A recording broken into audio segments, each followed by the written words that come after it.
never any guarantees in the pursuit of success.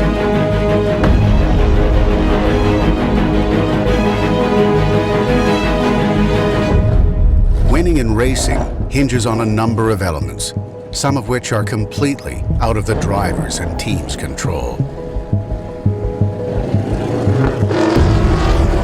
From cars and track conditions to a driver's mental and physical preparation, a large number of factors are constantly at play.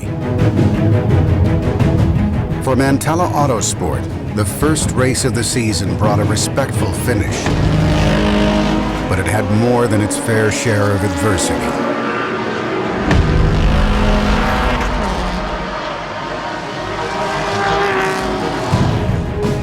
Time heals disappointment, and with over a month passed since Daytona, the team heads into the second race of the season with their sights set high.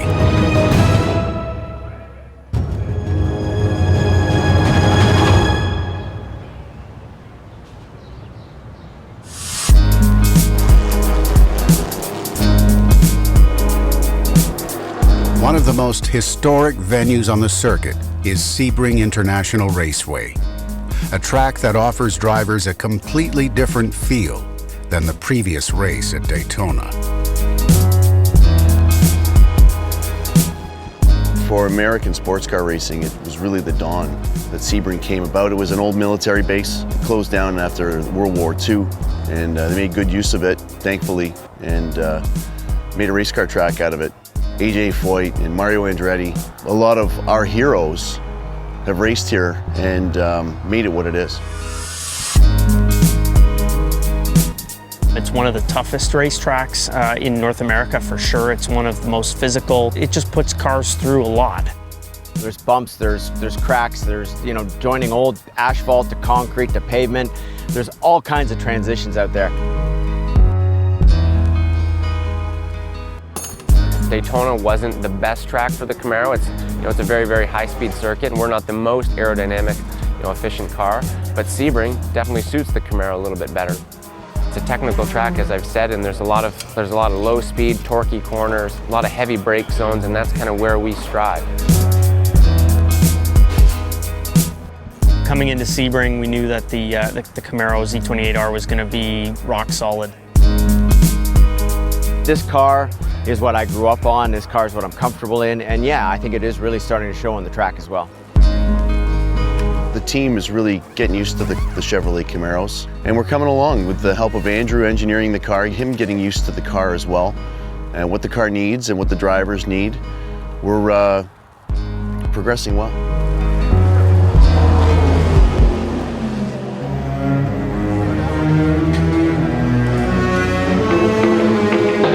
Coming into this weekend, our goal was qualifying. Martin usually sets his best times in the race, and we really needed to improve qualifying. We needed to start a little further up the grid.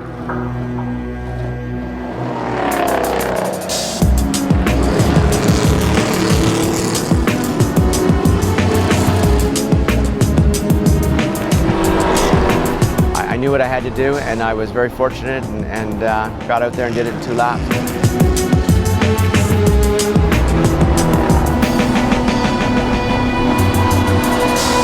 P6 when I parked the car in the pit, and after sitting, letting the other guys do their thing, we ended up with a P9 starting position. Qualifying, it looked like it was going to start out well. We were right behind Stevenson cars, and they're always fast, so I could kind of have them as a rabbit. But there were some competitors behind that had a better idea to try and get ahead of us. 2, 3, 4 laps is about all you'll get on the tire of really good pace, and I'd say pretty much every one of those had some traffic in it. So I know that Anthony did an awesome job. I know that he had a little bit more in it, and he would have liked to have shown that.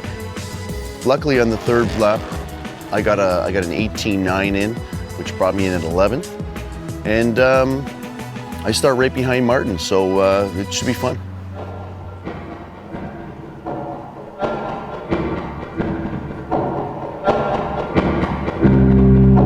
Of course, a couple hours before the race, you get more focused. The adrenaline starts to pump. Maybe you take a quiet moment and think about the track and what could happen. And the race, there's so many variables that I kind of just put it out of my mind and just go and do it. prepared, we've tested, we're ready, but you just never know.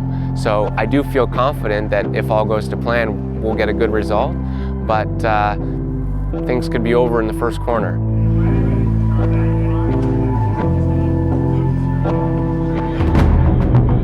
Ten races spread throughout the year put immense pressure on teams to secure as many points as possible on every race weekend. There are no days off and no competitors taken lightly.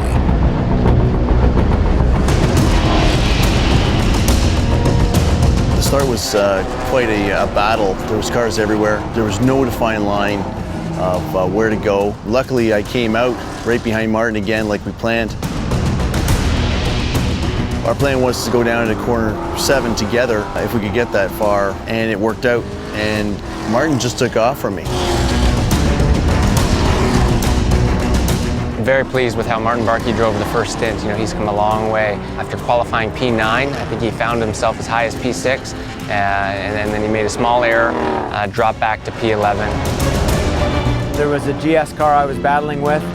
He in turn was putting some moves on an ST car at the last minute, and I thought I'd go around both of them at the same time. It didn't work out in my favor. By the time we made our pit stop for driver change at about the 1 hour mark into the race, Martin had handed the car over to me in P10. Anthony, you know, in the race today just did a great job. He pushed pretty hard. You know, he had a good car under him. You know, he showed great pace and obviously even got up as high as, you know, taking a restart from the lead, which was pretty awesome. Just through attrition, my stint in the race was the best I've ever achieved. I was right up to first place at one point with the driver changes.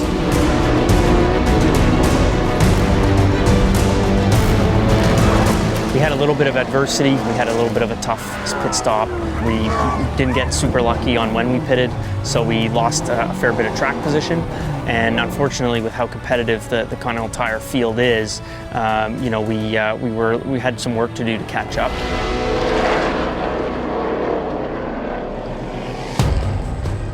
A caution had come out just after our driver change, which was around the 1 hour mark. I knew our tires were better than the field ahead of us by about 5 laps. I was super aggressive, and we made up 5 spots in 2 laps. It brought us up from P9 or P10 up to P4. It ended up about the last 30, maybe 35 minutes that he just basically ran a fuel conservative type strategy, guaranteeing us and making sure we kept our P4. We did make up some good spots, and then you know, we elected to take a gamble to try to make up even more spots.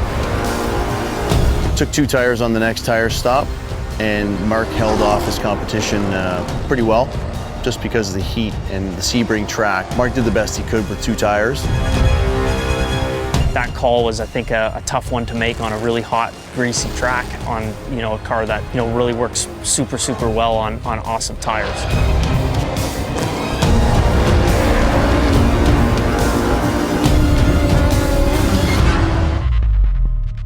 From the engineering to the tire guys to the mechanics, it was, you know, it's definitely a team effort, and that's why we finished 4th and 7th.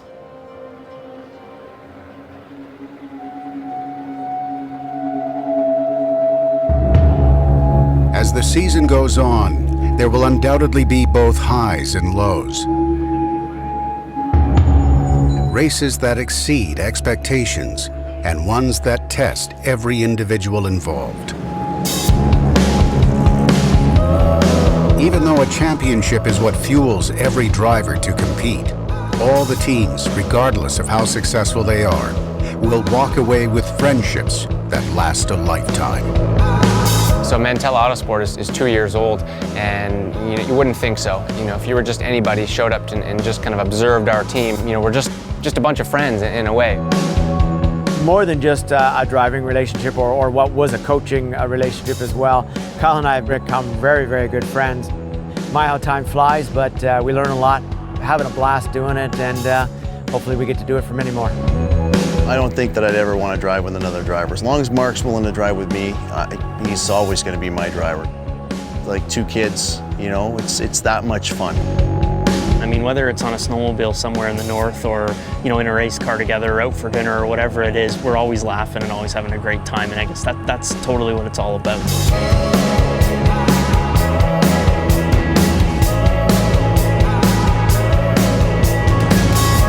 With valuable and important points secured, the team looks towards the next race at Laguna Seca in hopes of progressing even further.